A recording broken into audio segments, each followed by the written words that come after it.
Welcome to the Journey to Happy podcast, where you get concrete tools for mindset work, my best tips for lowering your anxiety.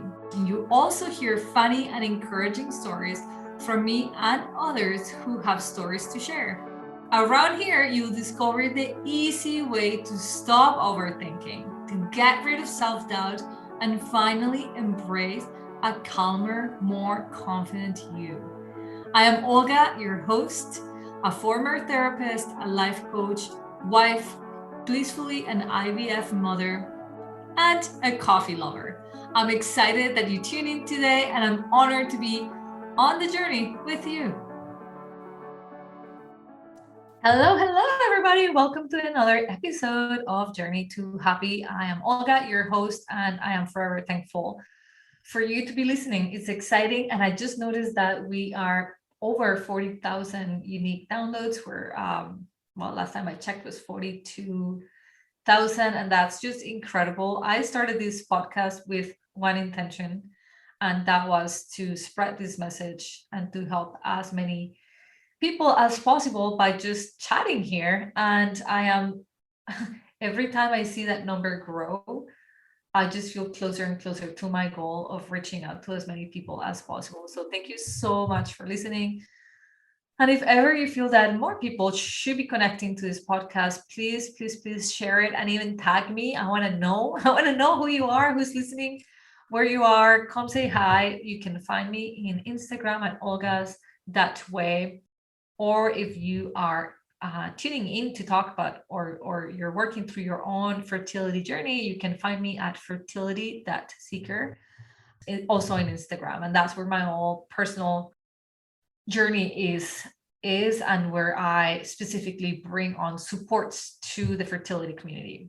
All right, but today I want to talk about how to deal with difficult people. I had one of my clients text me this past weekend and she said, Olga, I have a podcast subject for you: how to deal with difficult people.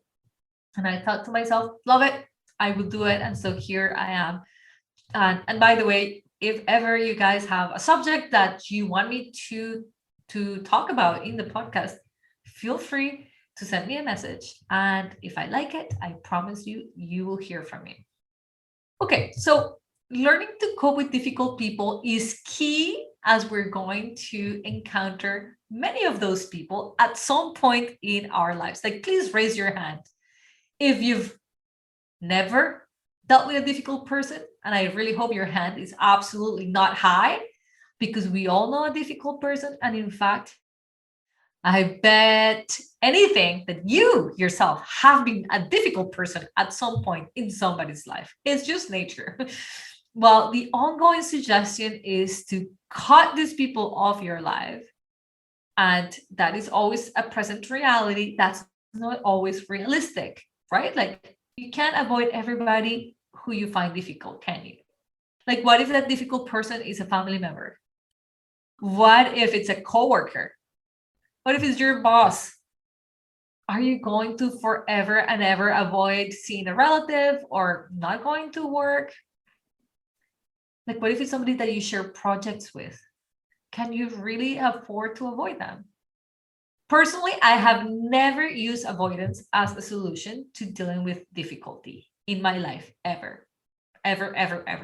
I choose courage over avoidance for many reasons, but primarily because I love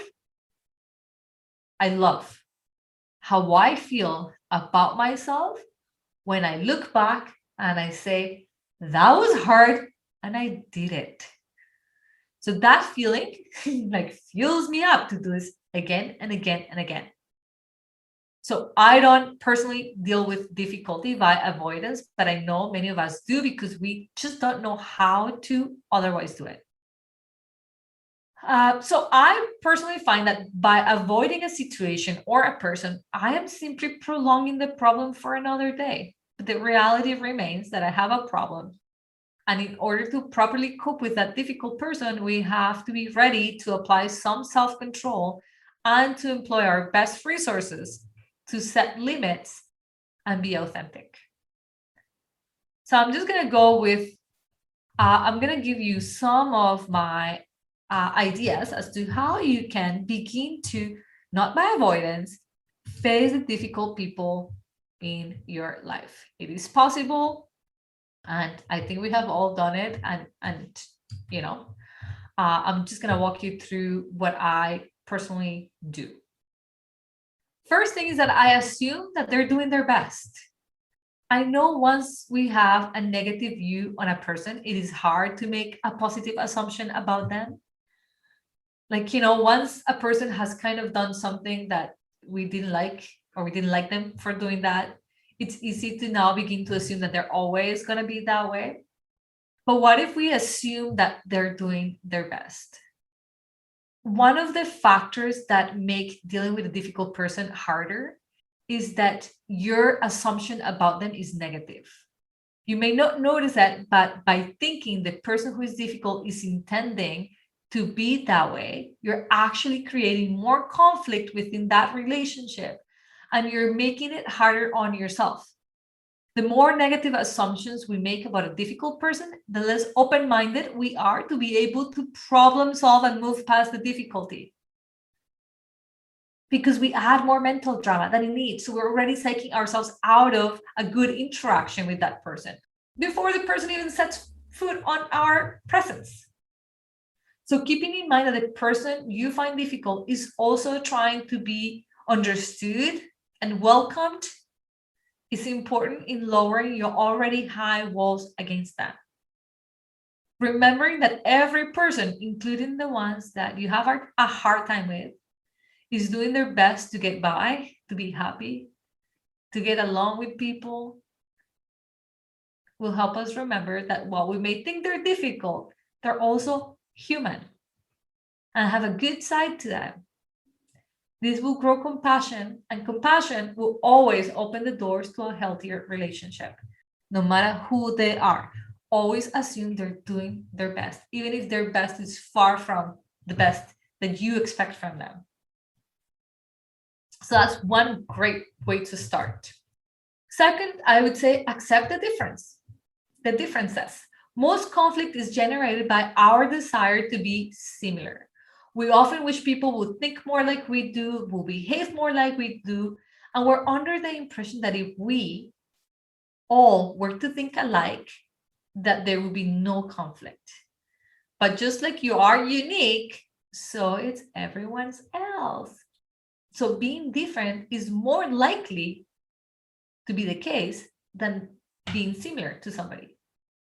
So if we have the expectation that we have to be the same to get along, it's only a matter of time before we feel very isolated. So a great tip to deal with difficult people in our life is to accept, and I mean real acceptance, that the way others think, talk, behave, and feel might be different from ours, and yet might be valid as our own way of doing things. Like, I just want you to think back or think of the most difficult person you find in your life. I promise you, when you say, well, she's difficult or he, you are going to begin to point at all the things that they do in the complete opposite way that you do. And so we find it difficult to even understand them. I invite you to remember that everyone has a different natural resource and abilities to cope with difficulties. The person you find difficult has his, her views and her own tools to deal with emotional, social, behavioral difficulties. And those tools or strategies often are related to the person's emotional and spiritual and intellectual abilities, what they're able to do, which is something that person may not be able to change. If I'm not incredibly intelligent, my ways of coping with things might be very different than somebody who's got a much higher IQ. If my upbringing didn't show me a proper way of sitting at the table, well, I might annoy you at the table if you did have proper teachings. So whenever you face a difficult person, simply remember that their strategies to cope with conflict or with life are related to their abilities. And this will likely differ from your own abilities and strategies. That little bit of acceptance can increase your understanding and lower your frustration on both sides, okay? So sometimes when I think to myself, like, I recently just went through a very stressful conflict between my husband and his business partner. And each time we looked at how this person behaved, and we just couldn't grasp our heads around it. Like, what was he thinking? What was he not thinking? What was he doing? Like, it was so far from how we behave and think and operate. We couldn't comprehend it. And I always kept reminding my husband and bringing myself to this point. Not everybody thinks like we do or behaves like we do. Not everybody's values are like our values. And while we may judge this as wrong, because it is, they have their own view, and we have to, at the very least, understand that from their view and perspective, they felt in the right to do what they did. It doesn't make it right. It doesn't take the harm or the hurt that has been done, but it allows me some space to cope. Hey guys, Olga here, interrupting your podcast only to invite you to join my 7-day workshop of the month of June. We begin on June 21st and we go straight for 7 days. I'm going to be going live every single day to give you coaching on how to detoxify your mind so that you can stop being your biggest enemy, the inner critic, and you can begin to grow into your self-confidence. So it's 7 days of coaching where I'm going to be showing up live to give you mindset tips and to train you. And you get to ask me all the questions and you get to receive all the guidance. These are research-proven strategies to drop the self-critic and embrace the self-confident attitude. I am beyond excited to be offering this for the first time entirely for free, and there is no funny business going on. I am simply showing up because I want to give back to my community. I want you to stop being so critical of yourself, and I want you to experience that sense of assertiveness, of mental freedom, to not just be a slave of your own thoughts, that you can begin to understand what it takes to get off the hamster wheel, to stop this overthinking and these inner thoughts that only lead you to more self-doubt. This workshop is for you if you're ready to do the work, if you're ready to roll up your sleeves and welcome a newer version of you without changing a thing, just changing the way you think. That's what I'm all about. I am here to give you this 7-day free workshop only because I care. So I've grabbed my Detox the Mind course and I selected my favorite episode of that course, which is getting rid of the mean voice inside. And I'm breaking it down into 7 steps that we're going to walk you through every step of the way, every day. These are short meetings. I'm meeting you at noon Eastern time, hoping to meet you at your lunchtime so that all of your objections are out of the way. You can simply just join and dive in. The calls will also be recorded. So if you can't show up live, you can always show up later and watch my recording of the day. You can show up and ask me any questions. You can essentially come and be coached for 7 consecutive days, entirely free. Why? Because I care. That's all. So head over to the show notes and sign up because doors will close on June 21st. You want to be in before June 21st. See you in there. And in the end, the only reason you're listening to this podcast is because you want to cope. Sometimes we spend all of our energy trying to change the difficult person or to avoid them. In neither one of those options, we win. So I want you to focus on you. And if you begin to change your perceptions, you begin to liberate yourself from the difficulty that you feel this person puts in your own aura or energy or life. I also want you to think about setting limits. This is so much better than avoidance. This may seem an obvious suggestion, but the reality is that most of us setting limit around us, especially with people who we find difficult, is not the easiest thing to do. A big part of conflict resolution is based on respect, right?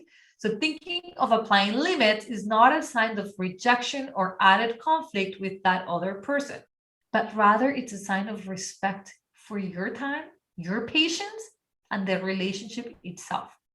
So I don't want you to think about setting limits as avoidance, cutting this person out of your life. Think about it more as setting boundaries. When we refer to difficult people as vampires of energy, raise your hand if you know people who are vampires of energy. This is an expression that we use to represent that they take lots of energy from ourselves. But what this really means is that we have not set any limits with them. Therefore, they feel free to take as much as they need. They're not to blame for that. If you're feeling drained by the difficult person in your life, please revisit your interaction with them. Do you usually tell them what you mean? Do you say no or just say yes indefinitely? When you actually, do you say yes when you actually mean to say no? Do you let them know that you can only take or talk for 5 minutes? Do you schedule them at a time in your life when you've got extra energy? Do you set limits when you get together? When the togetherness will start and end? Do you take a deep look at your limits with that difficult person? And if there are not any, do you do something about it? So I'm going to ask you to just really take a deep look and consider setting clear limits that you abide by. Remember, setting up limits is not about rejecting, it's about respecting your time, your relationship with that person. I have a very close person in my life that I'm not very patient for. And I don't think it's fair to her that I show my impatience or that I spend with her past the time of my patience. And this is not a person I can take out of my life, nor would I want to, even though I find her difficult. What I like doing with this person is intentionally setting my times with her when I am feeling good and happy and at a time in my day when patience is more available to me. I also don't agree to meet on a wimp with her because I don't know how I'm going to handle that. I rather know that for sure I'm having a great time. So I like to initiate those get-togethers myself. I also know my limit. Guys, I've measured this, is 2 hours with this person. After 2 hours, I'm going to make a long face. I'm going to have maybe comments that I'm going to regret. Is past the fun. So I limit my interactions with this person to 2 hours. I don't necessarily have to tell her it's only 2 hours. I just know in my head it's 2 hours. So as a 2-hour mark is coming, even if I'm not feeling depleted yet, I know I gotta go. I also know that she's not ever asking me for advice. So when she is dropping a whole lot of problems at me, I'm listening. That's my job. I used to feel really depleting where I felt that when she was talking her problems to me, I needed to do something and give her advice. And the fact that she didn't follow the advice felt even more draining to me. Setting up boundaries is understanding what's required of me in this interaction and not getting past that. If the person is not asking for advice, don't give it. I'm just listening. That's a role. Lastly, I would ask you to act, but not to react. A huge part of the conflict of dealing with a difficult person is usually accompanied by reactive behaviors. Those are the ones with regret. Oh my God, I lost my patience and I just was very quick and short. Everybody could tell I was in a bad place. In moments of conflict, we tend to make assumptions. We anticipate behaviors that haven't happened. We anticipate, oh, this person is going to piss me off or is going to leave the dishes where they're not supposed to be. And we react quickly in order to protect ourselves. But we also tend to regret later those reactions. And I don't know you, but I do not enjoy regret. So I do my best to not have to deal with regret. And that means that I tend to act and not react. I tend to act and not react. And so what does that action instead of reaction? I give myself a buffer. What does that mean? If I'm feeling like, and because it hits you right in the face, you're like, oh, this person said the wrong thing for me. Instead of speaking right away, I step back.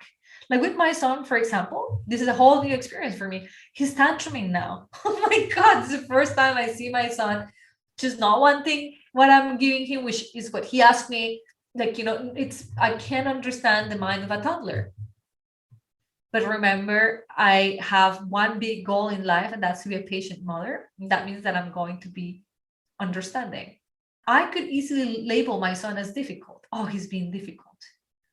Or I could become curious, and I could choose to react and be quick, like very quick on my feet, and say something I'm going to regret, or have a behavior I'm going to regret that is also going to add more fire to the difficult behavior, which is something that I tend to do with grown-ups as well. Separate the difficult behavior with the identity of the human. This is not a difficult person. This person has a difficult behavior. Already helps you kind of separate the two. So when it comes to my son, for example, which is my most recent difficult interaction with, because he's new, because I don't know what to do, and like I can't fully understand him, and he can't fully understand me, I step back and I breathe, and I give myself a buffer between the awareness of like, ooh, my frustration is rising, and I know I can react. And maybe I started reacting and I have stopped myself in the act, and I step back and I breathe and I take control over me. And those are the moments we create change, and we're better prepared to act and not react. So now that I act when my son has tantrums, I stand in stillness and I watch him go over it. And I can have the wisdom to say, okay, my love, I see you're frustrated. When you're done, I'm going to be here. And I don't give in to what he's tantruming about. I'm still doing the thing that we said we were going to do, or that I think is safe for him, or what I think is, the routine that we're following. Guess what? It works like a charm. Kid is done his tantrum. He gets up. We go do what we're supposed to do. And I didn't sweat it, and I didn't get frustrated. That is the power that comes when you are able to decide that the difficult person has no control over you, that you control you. Nobody makes you feel frustrated, angry, sad, happy. I've got clients who say like, no, Olga, it is this person. It's just for sure this person who makes me feel this way. And I always tell them, it's not this person inside of you reorganizing your thoughts and feeling, it's you and what you're telling yourself in this interaction. So when you ask me how to deal with a difficult person, I want to answer, how do you want to deal with you when you're in front of somebody you find difficult? This is all your perception. You label them difficult. You find them difficult. You get frustrated. It's your perception that is being invited to a challenge here. What belief, what mindset would you rather bring when you're knowingly going to interact with somebody who you know is not your favorite human, which is normal? So I hope this kind of makes sense to you. I hope that these examples I've given you, bring it home for you.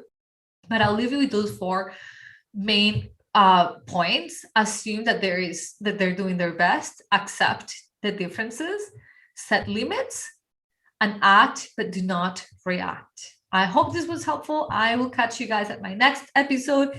If you like this, leave me a review, share with others, and please come hang out with me in Instagram at Olga's That Way. Talk to you soon.